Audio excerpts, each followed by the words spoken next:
there, welcome to the add-ons. In today's video, I'm going to show you how to connect your Elementor Forms to Google Sheets using the simple mode. And if you're running into issues like invalid or expired access token, or you're seeing the Google warning that says Google hasn't verified this app, don't worry, I will walk you through exactly how to fix those as well. Let's jump right in. First, go to your WordPress admin dashboard. Then navigate to Elementor Forms Settings. Head to Integration. Scroll down to Google Sheet. Here you will see the settings called Integration Mode. Make sure it's set to Simple Auto App by YKit. This model handles all of the authentication for you automatically. Below, you can see the red message pops up. Don't stress, it simply means your previous Google session has expired. To fix it, click Continue with Google again. Select your Google account.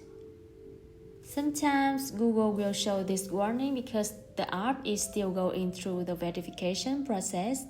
This is completely normal and safe. To continue, click Advanced, then click Go to addons.org. Now you will see a screen showing the permissions the add-on needs. It requires access to view your Google Drive file structure, like your file title and description, people share the file with, and etc. You can read them here.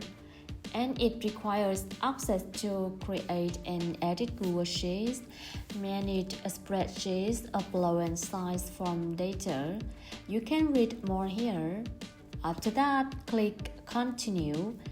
This allows the plugin to send Elementor form entries directly into your Google Sheet. Once you approve the permissions, you will be redirected back to WordPress. If everything went through properly, you'll see a green message saying connection verified successfully with Google. And that's it, you've successfully connected Elementor Forms to Google Sheets. Thanks for watching and I will see you in the next video.